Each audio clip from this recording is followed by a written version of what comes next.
नमस्कार स्टूडेंट्स। आज हम वन डायमेंशनल मोशन स्टार्ट करेंगे। वन डायमेंशनल मोशन का आज हमारा फर्स्ट लेक्चर होगा। देखिए वन डायमेंशनल मोशन क्या है। आपको पता है मोशन और रेस्ट दोनों रिलेटिव टर्म्स है। There is no absolute rest in universe. यहाँ कुछ भी रेस्ट में नहीं है, सब किसी न किसी के रिलेटिव रेस्ट है। अगर हम कहते हैं कि हम रेस्ट में हैं तो इसका मतलब हम with respect to another objects हम रेस्ट में। अगर हम इस प्लानेट से बाहर जाएंगे तो हम देखेंगे कि हम मोशन में, कोई दूसरा देखेगा हमें तो हम मोशन में, क्योंकि अर्थ भी मूव कर रही है। ओके, जब भी मोशन की बात आती है तो जब भी किसी reference point, without reference point आप मोशन को डिफाइन नहीं कर सकते।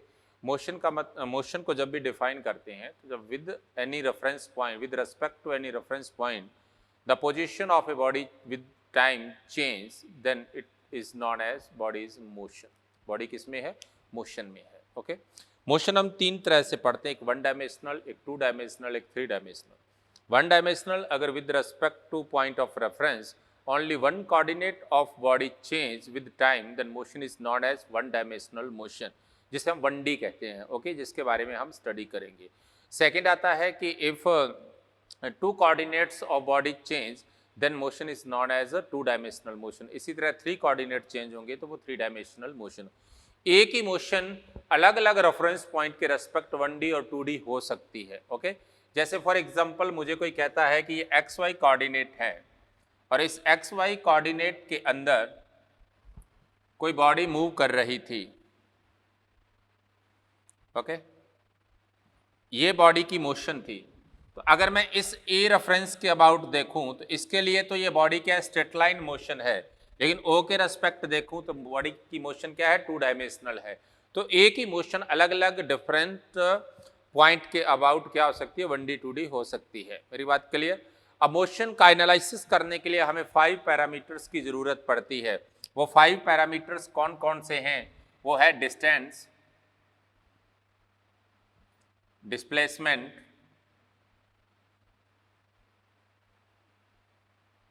Speed, velocity and acceleration. ये हमारे पास 5 पैरामीटर्स हैं। 5 फंडामेंटल पैरामीटर हमने पढ़ने हैं। इन पैरामीटर के रेस्पेक्ट आपको मोशन देखनी है। मेरी बात क्लियर? तो सबसे पहले हम बात करेंगे डिस्टेंस। डिस्टेंस क्या है? डिस्टेंस और डिस्प्लेसमेंट इनकी बात करेंगे।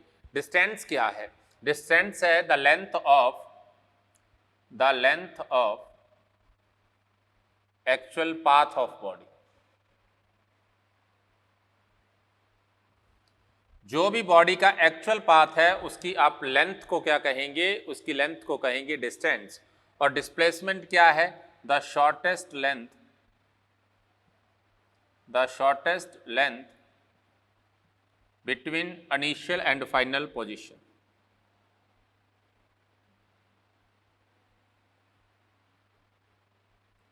डेफिनेशन से क्लियर हो गया। जो डिस्टेंस है depend on the path, displacement does not depend on path, it depend only on initial and final positions। okay, आपको कह सकता हूं मैं कि मान लो मेरे पास कोई बॉडी XY कोऑर्डिनेट सिस्टम के अंदर, इस XY कोऑर्डिनेट में कोई बॉडी A से B जा रही है और उस बॉडी का पाथ ये रहा।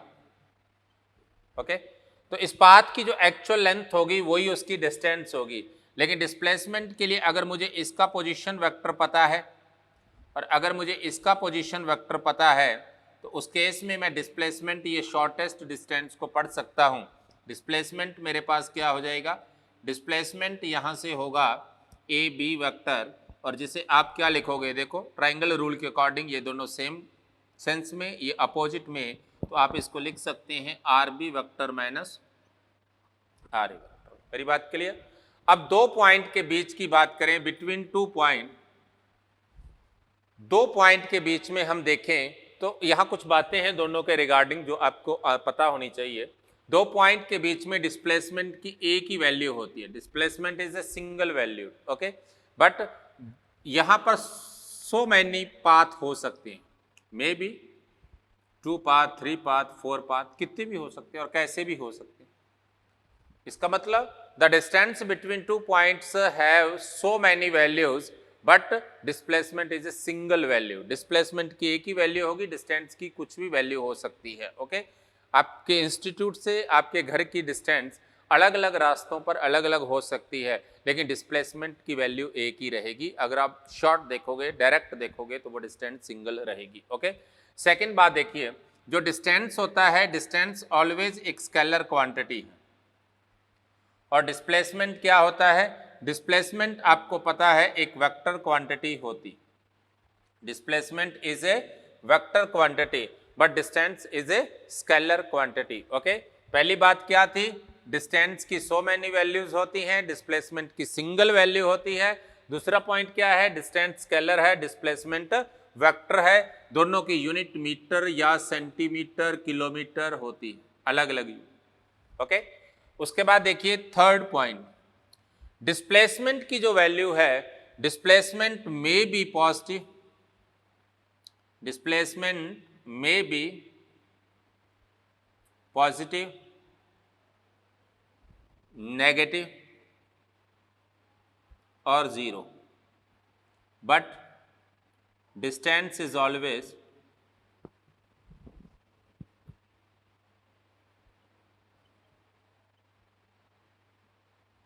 पॉजिटिव। ओके, डिस्प्लेसमेंट पॉजिटिव भी हो सकता है, नेगेटिव भी हो सकता है, जीरो भी हो सकता है, लेकिन डिस्टेंस ऑलवेज पॉजिटिव होती है। ओके, डिस्टेंस की वैल्यू कभी भी नेगेटिव नहीं होती। ओके, नेक्स्ट देखिए, नेक्स्ट अगर हम बात करें यहां से कि आपके पास डिस्प्लेसमेंट जो है वो टाइम के साथ इंक्रीज भी हो सकता है, डिस्प्लेसमेंट मे बी इंक्रीज और decrease with time.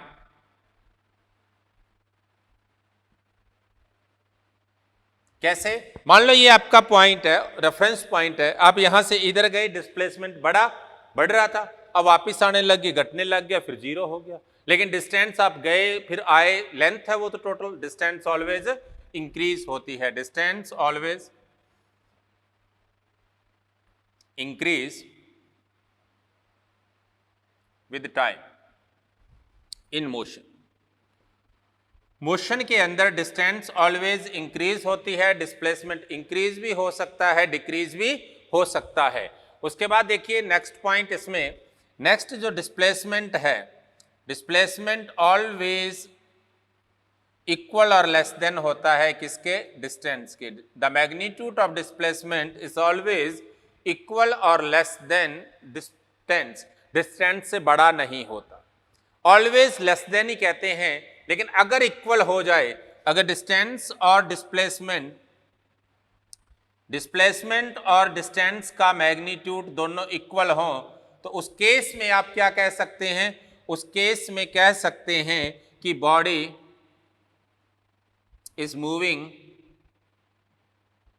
along a straight line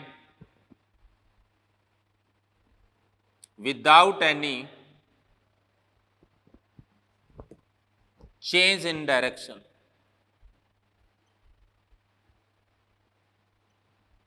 अगर बॉडी की मोशन एक स्ट्रेट लाइन में है, डायरेक्शन में कोई चेंज नहीं हो रहा, तो इसका मतलब डिस्टेंस और डिस्प्लेसमेंट विल बी सेम। मेरी बात क्लियर? ये कुछ बातें हैं जो डिस्टेंस और डिस्प्लेसमेंट के रिगार्डिंग आपको पता होनी चाहिए। नेक्स्ट देखिए,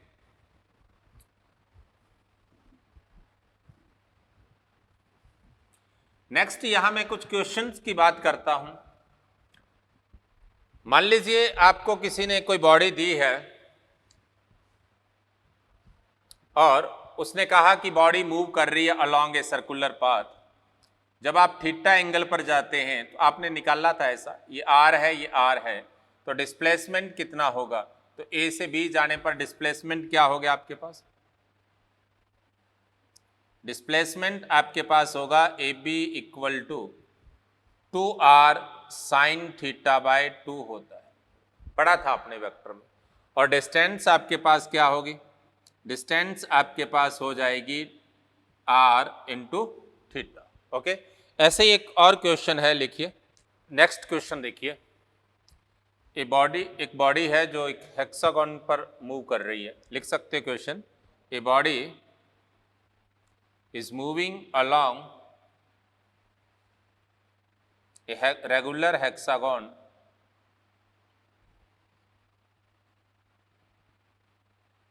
of side A. Start from O. Then find ratio of distance to displacement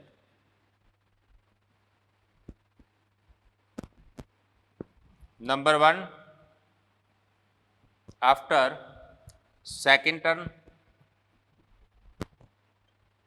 number 2 after third turn, number 3 after eighth turn. आपको ये 3 पॉइंट दिए हैं इसमें, राइट?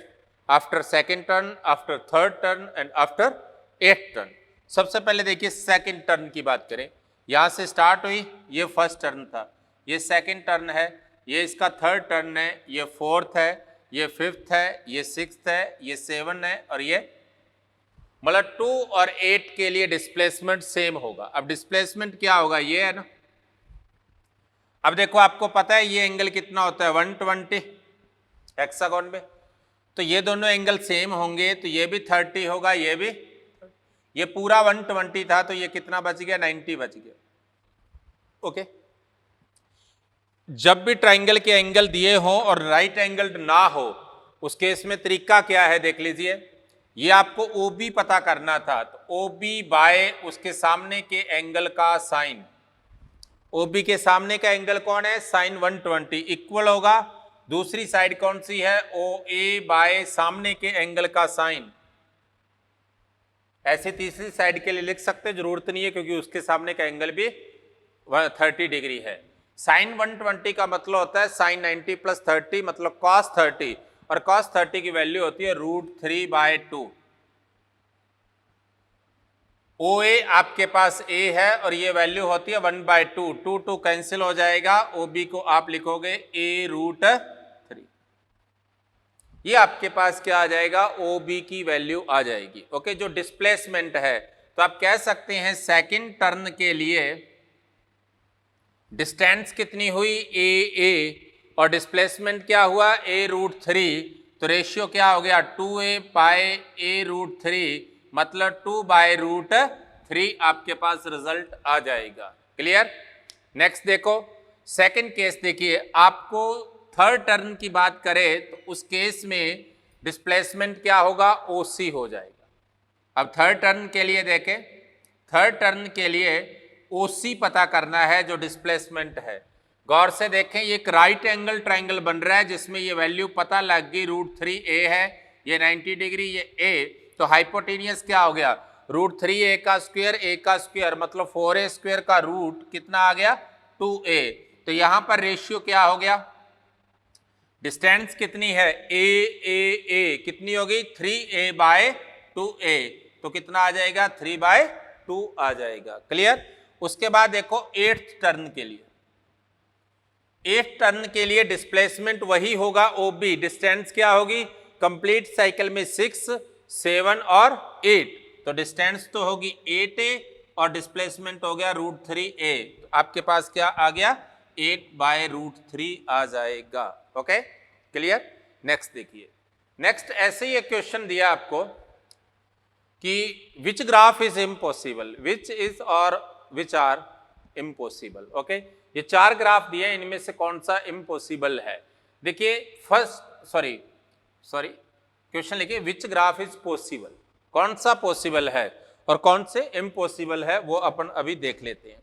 फर्स्ट ग्राफ देखिए डिस्टेंस और टाइम में दिया है, ये इम्पॉसिबल है. काहे के लिए, क्यों इम्पॉसिबल है, बिकॉज मैंने आपको बताया था distance increases with time always, लेकिन यहां डिस्टेंस क्या है डिक्रीज हो रही है जो पॉसिबल नहीं है, तो ये ग्राफ इम्पॉसिबल है.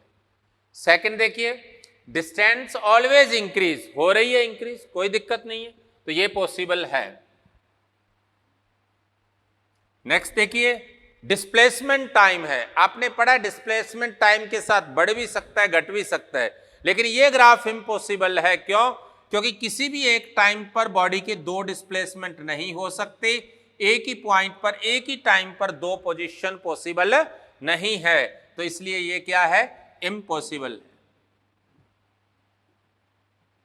उसके बाद देखिए, इसमें देखिए ये टाइम के साथ बढ़ रही है डिस्टेंस, ठीक है, लेकिन टाइम कभी नेगेटिव नहीं होगा, तो इसलिए ये भी इम्पॉसिबल है। तो पॉसिबल ग्राफ सिर्फ कौन सा होगा, सेकंड हो जाएगा, बाकी सब ग्राफ क्या होंगे, इम्पॉसिबल होंगे। ओके, ये आपके पास क्या आ गया, डिस्टेंस और डिस्प्लेसमेंट। कुछ इस टाइप से आपसे क्वेश्चन पूछ सकता है। एक और क्वेश्चन मैं आपको कराऊं इसमें। मान लीजिए उसने बोला कि कोई बॉडी है, कोई साइकिल का व्हील है या रिंग है कोई, वो रोलिंग मोशन कर रहा है, रोल कर रहा है। रोल का मतलब वो ट्रांसलेट भी हो रहा है और रोटेट भी हो रहा है। ओके, वो रोलिंग मोशन कर रहा है, ये रहा। और अगर ये रोलिंग मोशन कर रहा है तो उस केस में हाफ साइकिल के बाद इसके बेस का जो पॉइंट है उसमें डिस्प्लेसमेंट बताओ क्या होगा।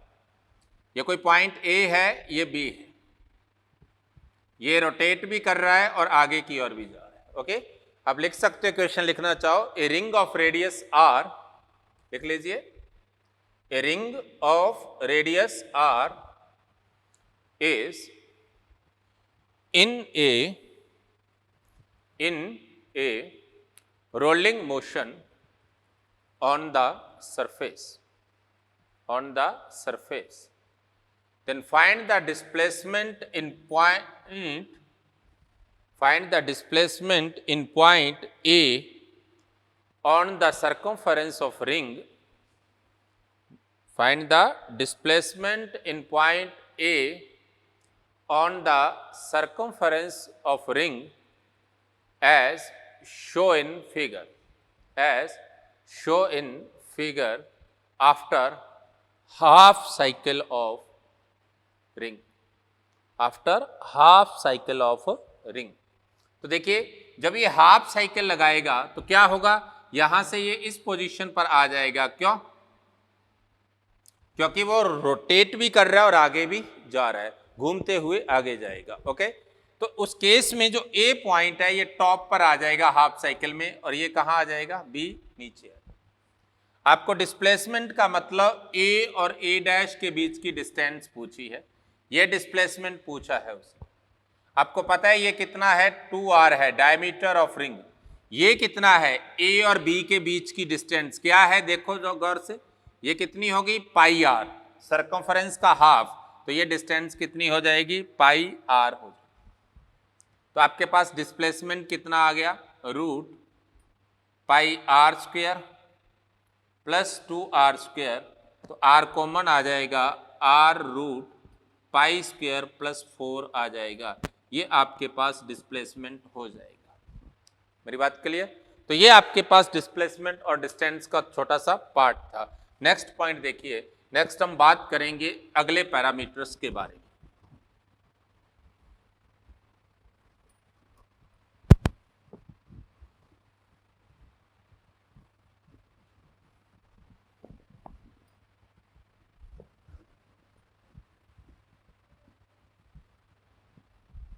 आज इस अगले पैरामीटर में अगर हम बात करें तो इस अगले पैरामीटर में दो पॉइंट हैं, कौन कौन से, स्पीड एंड वेलोसिटी।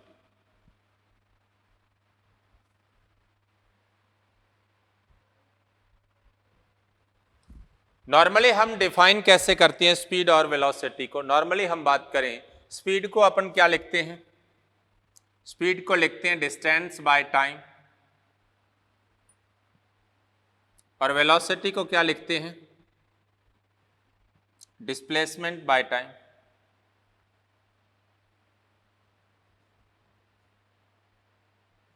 क्लियर? इनकी यूनिट क्या होती है, मीटर पर सेकंड, किलोमीटर पर सेकंड, या किलोमीटर पर आवर, सेंटीमीटर पर सेकंड। डायमेंशन सेम होती है, LT-1 होती है। ये आपके पास स्पीड क्या है, एक स्केलर क्वांटिटी है, और वेलोसिटी क्या है, एक वेक्टर क्वांटिटी। मतलब इसका केवल मैग्नीट्यूड होता है, इसका मैग्नीट्यूड और डायरेक्शन दोनों होती। अब यहाँ से चाहे स्पीड हो चाहे वेलोसिटी हो, दोनों को हम चार कैटेगरी में divide, 4 category, which one, average speed, instantaneous speed, uniform speed, uniform velocity. Second average velocity, instantaneous velocity, uniform velocity और नॉन यूनिफॉर्म वेलोसिटी। चार ही स्पीड की कैटेगरी है, चार ही वेलोसिटी की। हम दो दो को बारी बारी से पढ़ेंगे। फर्स्ट हम बात करेंगे average speed and average velocity. Average speed and average velocity क्या है? देखिए एवरेज स्पीड क्या होती है? वी एवरेज आपके पास होता है total distance by total time, total distance by total time. Okay, अब टोटल डिस्टेंस क्या होगी आपके पास? जब अपन टोटल डिस्टेंस की बात करेंगे तो आपके पास हो सकता है बॉडी किसी डिस्टेंस को अलग अलग सेगमेंट को अलग अलग टाइम से ट्रेवल करती है। S1, S2, S3, S4 और Sn को वो मान लीजिए T1, T2, T3, T4 और Tn से ट्रेवल। उस केस में V एवरेज आपके पास क्या होगा? S1 plus S2 plus S3 और plus Sn over T1 plus T2 plus T3 plus Tn। ये आपके पास V एवरेज है। मेरी बात क्लियर?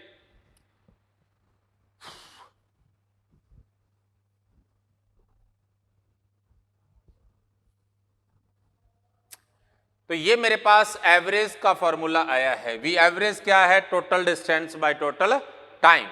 अगर मैं इस वी एवरेज में ऐसा केस पढ़ूं, मान लीजिए उसने मुझे कहा कि body travel different distances with different speed, S1, S2, S3, Sn travel with the speed V1, V2, Vn, then find the average speed। तो आपको पता है टाइम क्या होगा? Time equal to distance by speed होगा। ओके, देन अपन V average क्या लिख सकते हैं? S1 plus S2 plus S3 plus Sn up to Sn by time को क्या लिखेंगे? S1 bye V1, S2 bye V2 और Sn बाय। कोई कंफ्यूजन? अगर आपके पास ये सब स्पीड सेम हो, सॉरी डिस्टेंस सेम हो, S1, S2, S3, Sn same हो, उस केस में अपन क्या लिखेंगे? V average equal to n, क्योंकि S n टाइम्स और SS कॉमन आकर कैंसिल हो जाएगा। तो उस केस में जब S कॉमन आकर कैंसिल हो जाएगा, यहां क्या बचेगा? V1 plus V2 plus V3 plus V। अगर मेरे पास दो ही सेगमेंट हो, ये n इक्वल टू 2 हो, तो मैं V एवरेज को क्या लिखूंगा? 2 bye 1 bye V1 plus 1 bye V2। अगर मैं एलसीएम लेता हूं यहां से, तो एलसीएम लेने के बाद मेरे पास क्या रिजल्ट आएगा? एलसीएम लेने के बाद मेरे पास रिजल्ट आएगा V average equal to 2V1 V2 by V1 plus. ऐसा भी कह सकते हैं कि कोई बॉडी ए से बी गई, जाते टाइम V1 स्पीड से, आते टाइम V2 स्पीड से, देन एवरेज क्या होगा? V average equal to 2V1 V2 by V1 plus V2। इसको आप लिखते क्या है? आप इसको लिखेंगे हार्मोनिक मीन। एवरेज क्या है? हार्मोनिक मीन है। V average is harmonic mean of V1 and. मेरी बात क्लियर? ऐसा भी हो सकता है कि वो अलग अलग टाइम अलग अलग स्पीड से चले, आपको डिस्टेंस नहीं दी जाए। उसने आपको बोल दिया कि बॉडी ए से बी तक अलग अलग time V1, V2, V3, Vn speed से चल रहा है। टाइम क्या है? T1, T2, T3 और। तो उस केस में आप V एवरेज को क्या बोलेंगे? डिस्टेंस क्या है?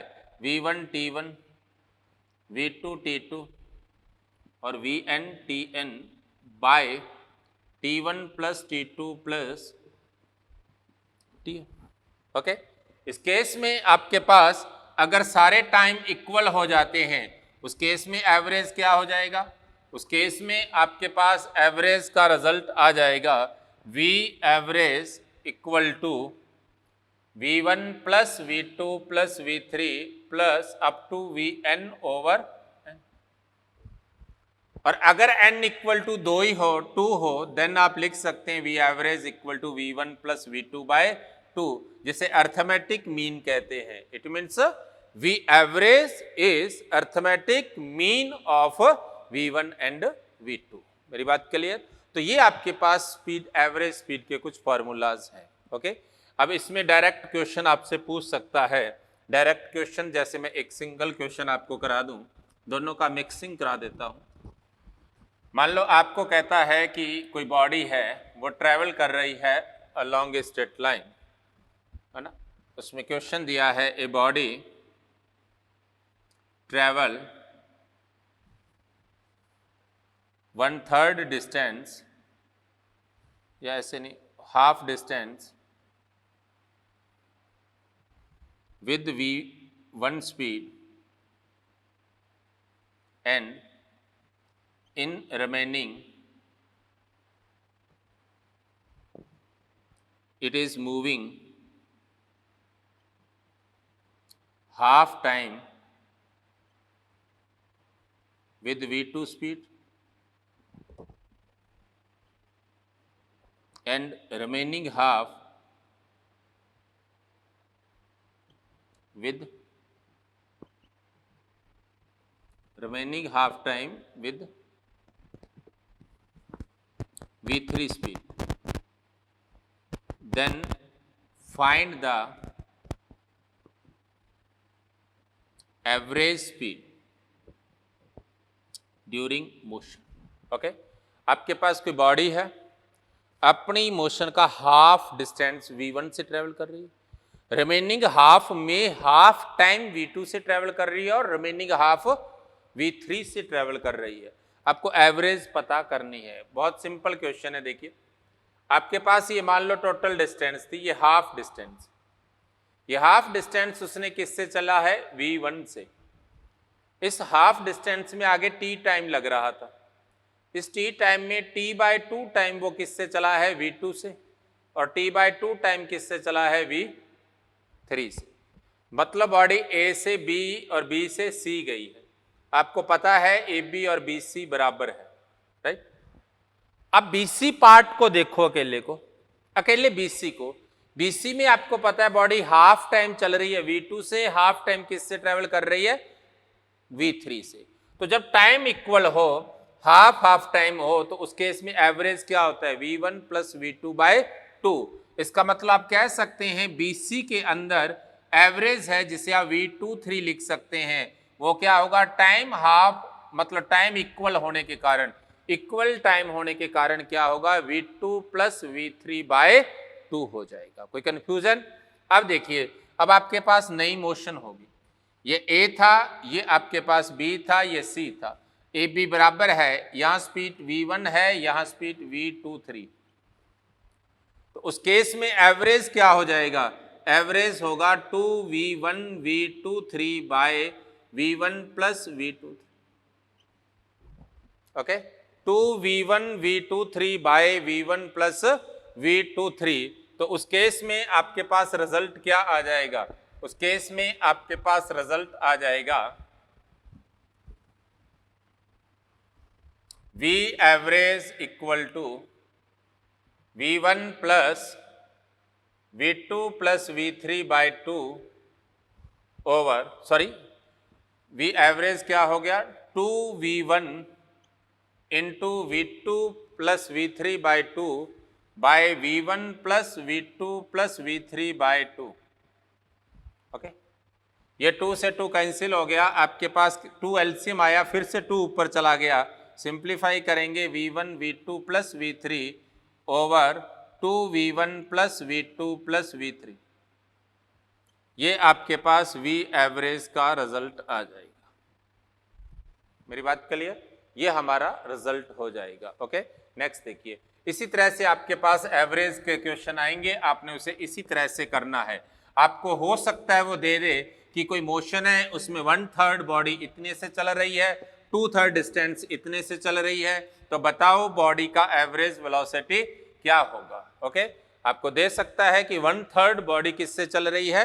1/3 डिस्टेंस बॉडी V1 से चल रही है, रिमेनिंग डिस्टेंस V2 से चल रही है, तो उस केस में एवरेज क्या होगा? अगर ऐसा क्वेश्चन दे देता है तो उसमें क्या होगा? 1/3 मतलब s/3 किससे चला? v1 से। रिमेनिंग 2s/3 किससे चलेगा? v2 से। तो एवरेज क्या हो गया? आपको पता है डिस्टेंस क्या होगी? s/3 plus 2s/3 over s1/v1, तो मतलब s/3v1 प्लस s2/v2। ये s आ गया, ऊपर से s कॉमन आकर नीचे वाले s से कैंसिल हो गया, ऊपर 1/3v1 प्लस 2/3v2। एलसीएम आया 3v1v2, तो आपके पास क्या है? 3v1v2 बाय आपके पास कितना आ गया? v2 प्लस 2v1 आ जाएगा। मेरी बात क्लियर? ये आपके पास एवरेज वेलोसिटी हो जाएगी। ओके, नेक्स्ट देखिए, नेक्स्ट टाइप का देखिए, इसमें ये एवरेज स्पीड, सॉरी स्पीड थी, अब अपन बात करेंगे एवरेज वेलोसिटी के बारे में। देखिए, तो एवरेज वेलोसिटी क्या होगी?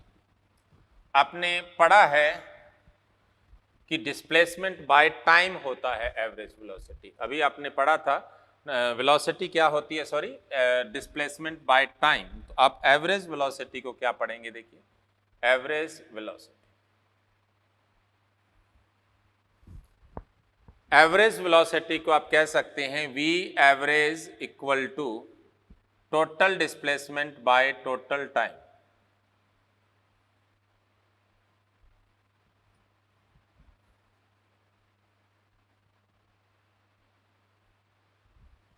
आपने पढ़ा था कि कोई बॉडी मान लो ए से बी जा रही है, तो उसका पोजीशन वेक्टर क्या था? आर ए वेक्टर, और इसका पोजीशन वेक्टर क्या था? R B vector. तो उस केस में आपके पास डिस्प्लेसमेंट क्या होगा? V average equal to displacement क्या है यहाँ से? R B minus R A. मान लो किसी टाइम t1 पर बॉडी यहाँ थी, t2 पर बॉडी यहाँ चली जाती है, तो क्या लिखोगे? t2 minus t।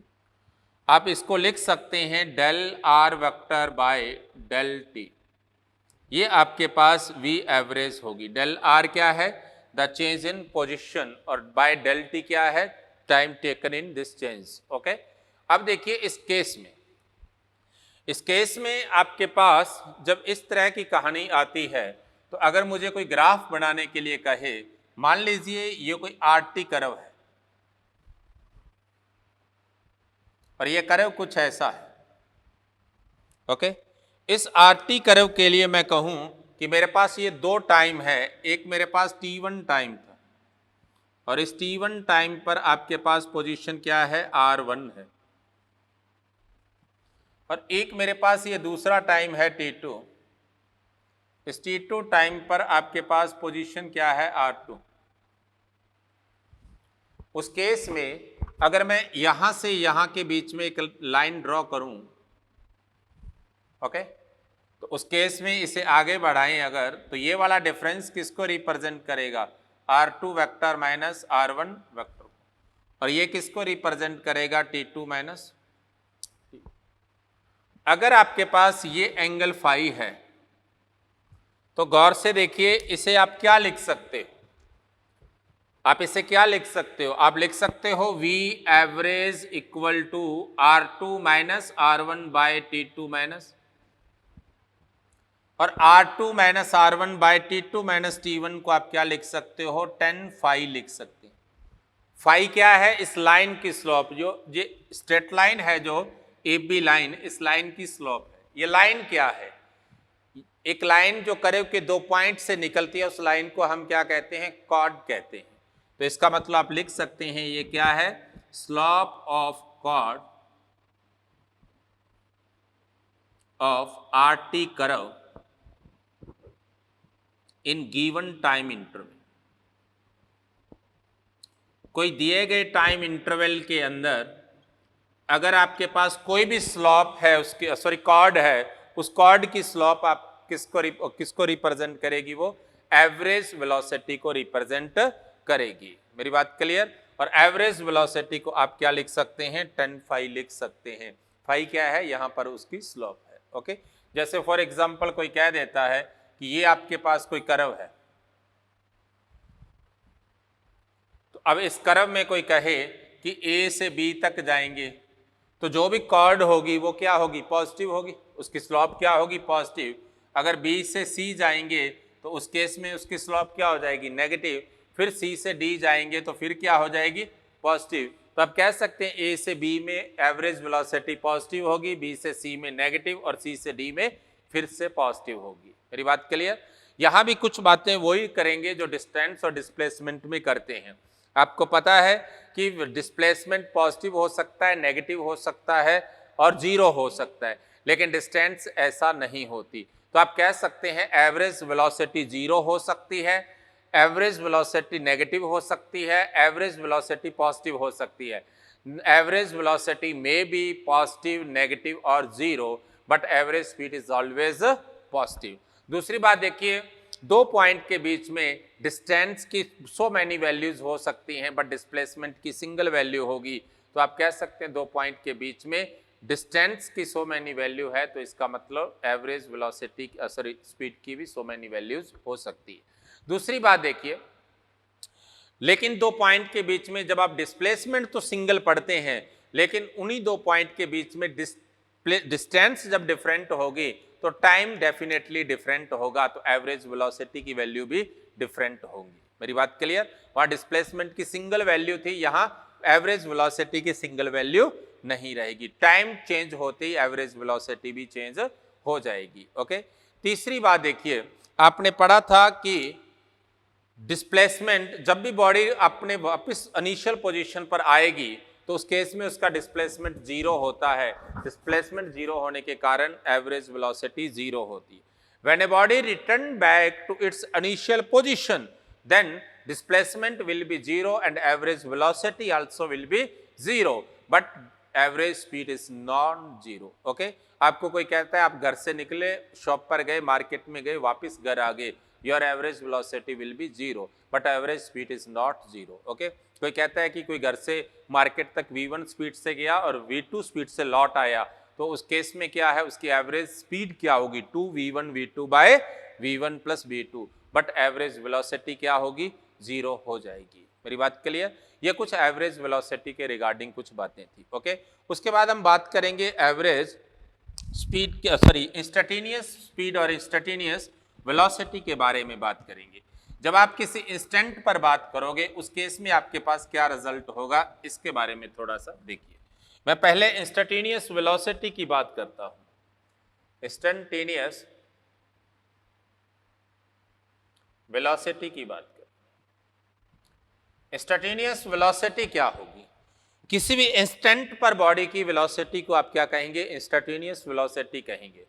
अपन ने अभी एक इंटरवल चेंज देखा था, उस चेंज के अंदर हमने एवरेज वेलोसिटी पढ़ी थी।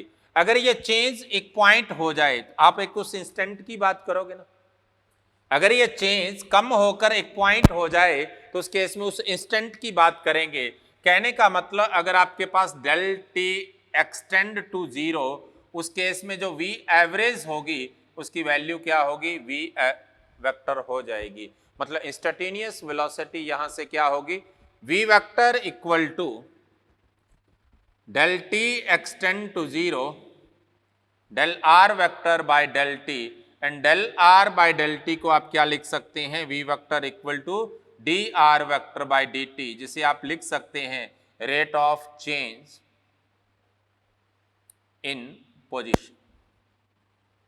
आप उस बॉडी की पोजीशन का जो चेंज है, रेट ऑफ चेंज है, उसे हम क्या कहते हैं, इंस्टेंटेनियस वेलोसिटी कहते हैं। v equal to D R by D T. अगर x एक्सिस के अलॉन्ग जा रही है v equal to D X by D T, y के अलॉन्ग देखना है v equal to D Y by D T, z के अलॉन्ग देखना है v equal to D Z by D T. ये आपके पास क्या हो जाएगी, इंस्टेंटेनियस वेलोसिटी हो जाएगी। दूसरी बात देखिए, जब आप किसी इंस्टेंट पर आ जाओगे तो जैसे जैसे टाइम इंटरवल कम होगा तो ये पॉइंट इधर आते जाएंगे, ये स्लॉप बाहर की ओर शिफ्ट होती जाएगी। जैसे ही आप किसी इंस्टेंट पर आएंगे ये स्लॉप आपके पास क्या हो जाएगी, एक सॉरी कॉर्ड क्या हो जाएगी, एक टेंजेंट हो जाएगी। कॉर्ड क्या हो जाएगी, टेंजेंट हो जाएगी। और उस केस में अगर उसकी टेंजेंट का एंगल थीटा है तो आप इस v को ऐसा भी लिख सकते हैं tan थीटा। यहाँ थीटा क्या है, tan थीटा क्या है, स्लॉप ऑफ tangent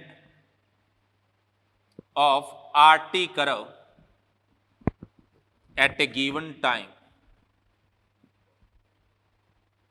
किसी भी गिवन टाइम पर अगर आप RT कर्व की टेंजेंट खींचोगे, उसकी टेंजेंट की जो स्लोप होगी वो किसको रिप्रेजेंट करेगी?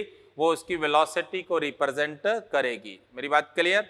ये आपके पास क्या होगा? इंस्टेंटेनियस वेलोसिटी का कंसेप्ट हो जाएगा। ओके, अगर मैं इंस्टेंटेनियस वेलोसिटी की बात करूं तो इंस्टेंटेनियस वेलोसिटी के पास क्या है?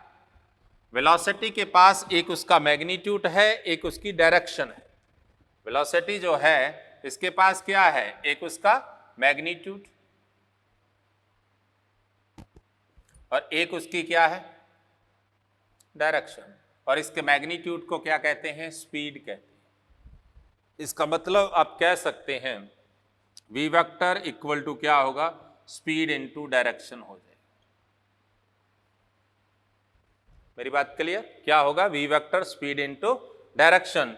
तो v vector equal to mod of v vector into उसका जो भी डायरेक्शन होगी n कैप, जो भी उसका यूनिट वेक्टर होगा उसको रिप्रेजेंट करेगी। मेरी बात क्लियर? और ये एक स्केलर क्वांटिटी है और वही v वेक्टर क्या था? एक वेक्टर क्वांटिटी थी। ओके, तो अपन बात कर रहे थे वेलोसिटी और स्पीड की। ओके, वेलोसिटी और स्पीड के अंदर अभी हमने पढ़ा कि वेलोसिटी का मैग्नीट्यूड ही क्या होता है? स्पीड होता है, राइट। अगर मैं बात करूं स्पीड और वेलोसिटी में, अगर मान लो मेरे पास वेलोसिटी कांस्टेंट है, किसी बॉडी की वेलोसिटी कांस्टेंट है, अगर उस केस में डेफिनेटली स्पीड भी क्या होगी? उसकी कांस्टेंट होगी, डेफिनेटली। अगर आपके पास वेलोसिटी कांस्टेंट है तो स्पीड भी क्या होगी? कांस्टेंट। कि मेरे कहने का मतलब अगर आपके पास dv vector by dt equal to 0 है, इसका मतलब वेलोसिटी का डिफरेंशियल 0 है, डिफरेंशियल का मैग्नीट्यूड 0 है, तो उस केस में डेफिनेटली मैग्नीट्यूड का डिफरेंशियल भी क्या होगा? क्लियर? अगर वेलोसिटी का टाइम के रेस्पेक्ट डिफरेंशियल का मैग्नीट्यूड 0 है तो डेफिनेटली स्पीड का रेट भी क्या होगा? 0 होगा। ओके, लेकिन अगर वो कहता है कि स्पीड कांस्टेंट है,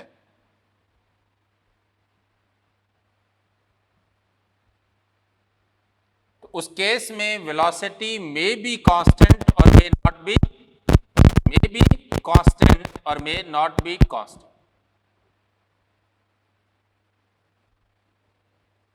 हो सकता है डायरेक्शन भी कांस्टेंट हो तो कांस्टेंट होगी, और डायरेक्शन कांस्टेंट ना हुई तो ये कांस्टेंट नहीं होगी। कहने का मतलब अगर dv vector by dt dv के मॉड का डिफरेंशियल 0 है तो उस केस में दोनों केस पॉसिबल हैं कि dv वेक्टर बाय dt का मॉड 0 हो भी सकता है और 0 नहीं भी हो सकता।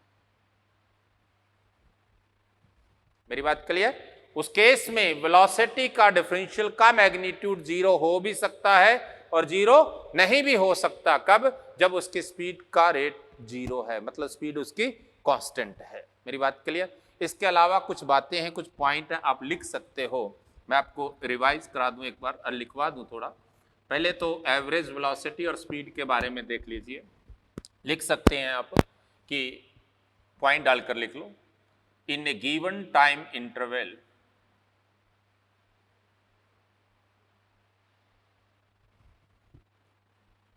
average speed have so many values, but average velocity is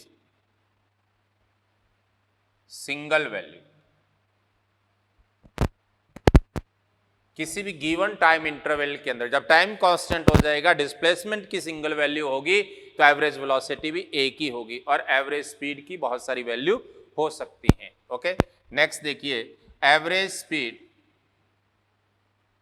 is always positive but average velocity may be positive, negative और जीरो। मेरी बात क्लियर? उसके बाद देखिए थर्ड केस, थर्ड केस में देखिए, अगर मैं बात करूं यहां से किसी भी टाइम इंटरवल के अंदर एवरेज स्पीड जो होती है इसकी वैल्यू ऑलवेज ग्रेटर देन या इक्वल होती है मैग्नीट्यूड ऑफ एवरेज वेलोसिटी। अगर एवरेज वेलोसिटी के बराबर हुआ magnitude, then we can say the motion of body is straight line without any change in its direction. इसकी डायरेक्शन में बिना कोई चेंज किए स्ट्रेट लाइन मोशन होगी। मेरी बात क्लियर? ये कुछ बातें हैं जो आप वेलोसिटी और स्पीड के रिगार्डिंग याद रख सकते हैं। इसके बाद एक और पॉइंट है, देखिए आपको पता है वी वेक्टर इक्वल टू क्या होता है, D R vector by D T. आप कह सकते हैं कि D R vector equal to क्या होगा, आपके पास वी वेक्टर डी टी होगा। मेरी बात क्लियर? अगर मैं इसका डिफरेंशियल इंटीग्रेशन कर देता हूं तो इंटीग्रेशन वी डी टी होगा। तो ये मेरे पास T1 से T2 तक करता हूं तो ये R1 से R2 तक होगा, मतलब R2 vector minus R1 vector equal to integration V dt कहां से, T1 से। इसको अपन लिखते हैं एरिया ऑफ वेक्टर। मान लो एरिया ऑफ कर्व, मान लो आपके पास ये कोई कर्व है, इसके VT का कर्व है, तो उस केस में आप इसके एरिया को क्या लिखोगे, integration V dt। V dt का मतलब इंटीग्रेशन का मतलब ऐड करना, उसके एरिया को ऐड कर रहे हैं। अगर एरिया विद साइन लेंगे तो ये डिस्प्लेसमेंट को रिप्रेजेंट करेगा। किसको रिप्रेजेंट करेगा, डिस्प्लेसमेंट को। कब, जब आप एरिया विद साइन लोगे। अगर आप विदाउट साइन लेंगे मतलब सारा एरिया पॉजिटिव लेंगे, उस केस में ये किसको रिप्रेजेंट करेगा, उसकी डिस्टेंस को रिप्रेजेंट करेगा। ओके, तो displacement equal to area between VT curve and time axis with sign, और डिस्टेंस क्या है, area between VT curve and time axis without sign, वो आपके पास क्या हो जाएगा, डिस्टेंस हो जाएगा। ये इतना हमारी कहानी है डिस्टेंस और डिस्प्लेसमेंट की, मेरी बात सॉरी स्पीड और वेलोसिटी की। ओके, इसके क्वेश्चंस हम कल करेंगे। एक बार मैं आपको एक्सेलरेशन के बारे में बता दूं, सॉरी उससे पहले मुझे आपको 2 पॉइंट और बताने हैं, यूनिफॉर्म और नॉन यूनिफॉर्म। देखिए यूनिफॉर्म स्पीड का मतलब होता है अगर बॉडी सेम टाइम इंटरवल में सेम टाइम इंटरवल में सेम डिस्टेंस ट्रेवल करती है तो बॉडी की स्पीड क्या होगी, यूनिफॉर्म। अगर बॉडी सेम टाइम इंटरवल में डिफरेंट डिस्टेंस ट्रेवल करती है तो उस केस में बॉडी की एवरेज स्पीड क्या होगी, नॉन यूनिफॉर्म होगी। बॉडी की मोशन जो है वो नॉन यूनिफॉर्म हो जाएगी। ओके, अगर बॉडी सेम टाइम में सेम डिस्प्लेसमेंट कवर करती है तो उस केस में यूनिफॉर्म वेलोसिटी होगी, और अगर सेम टाइम इंटरवल में डिफरेंट डिस्प्लेसमेंट ट्रैवल करती है तो नॉन यूनिफॉर्म वेलोसिटी हो जाएगी। ओके, जब भी बॉडी की वेलोसिटी कांस्टेंट हो, वेलोसिटी यूनिफॉर्म हो, तो उसे आप यूनिफॉर्म मोशन कहते हैं। यूनिफॉर्म मोशन का मतलब होता है बॉडी सेम टाइम इंटरवल में सेम डिस्प्लेसमेंट ट्रैवल कर रही है, बॉडी की वेलोसिटी कांस्टेंट है। मेरी बात क्लियर? और वेलोसिटी कांस्टेंट तो उस केस में आपके पास बॉडी का डिस्प्लेसमेंट सेम टाइम में सेम रहेगा और मोशन यूनिफॉर्म रहेगी। जब आपके पास वेलोसिटी कांस्टेंट है, और आपने अभी पढ़ा वेलोसिटी क्या है, एक्सटी कर्व की स्लोप है। वेलोसिटी क्या है, एक्सटी कर्व की स्लोप है। इसका मतलब वो स्लोप क्या रहेगी, कांस्टेंट रहेगी। वो पॉजिटिव भी हो सकती है और वो नेगेटिव भी हो सकती है। मेरी बात क्लियर? तो उस केस में जो एक्सटी कर्व होगा पोजीशन टाइम कर्व होगा। पोजीशन टाइम कर्व अगर वेलोसिटी पॉजिटिव है तो ये कुछ भी हो सकता है। ये किसके लिए है, V पॉजिटिव के लिए। इसका कहने का मतलब T0 पर ओरिजिन से भी पीछे से चल रहा है, T0 पर बॉडी ओरिजिन से स्टार्ट हो रही है, T0 पर बॉडी ओरिजिन से आगे से स्टार्ट हो रही है। कंडीशन क्या है, वेलोसिटी कांस्टेंट है, मतलब मोशन कैसी है, यूनिफॉर्म मोशन है। मेरी बात क्लियर? और अगर मोशन आपके पास नॉन यूनिफॉर्म हो, अगर मोशन हमारे पास इसी में अगर वेलोसिटी आपके पास नेगेटिव तो वो ऐसे भी हो सकती है, वो ऐसे भी हो सकती है, वो हो सकता है बॉडी नेगेटिव में ही जा रही हो। ओके, हो सकता है बॉडी पॉजिटिव से चली थी और नेगेटिव की ओर जाने लगी जीरो होते हुए, हो सकता है जीरो से स्टार्ट हुई। इन तीनों की स्लोप क्या होगी, एंगल जो बनेगा इनका ग्रेटर देन 90 डिग्री है, तो इस केस में इन तीनों की स्लोप नेगेटिव है, तो इसका मतलब वेलोसिटी क्या होगी, नेगेटिव होगी। लेकिन ग्राफ आरटी ऑलवेज क्या रहेगा, स्ट्रेट लाइन रहेगा, क्योंकि स्ट्रेट लाइन की स्लोप टोटल ग्राफ में क्या रहती है, कांस्टेंट रहती है, चेंज नहीं होती। मेरी बात क्लियर। और अगर मोशन आपके पास नॉन यूनिफॉर्म हो, अगर वेलोसिटी चेंज हो रही है या स्पीड चेंज हो रही है, उस केस में बॉडी की मोशन नॉन यूनिफॉर्म मोशन, और नॉन यूनिफॉर्म मोशन को हम एक्सेलरेटेड मोशन भी कहते हैं। मेरी बात क्लियर। इसके बारे में हम कल स्टडी करेंगे। Okay, thank you.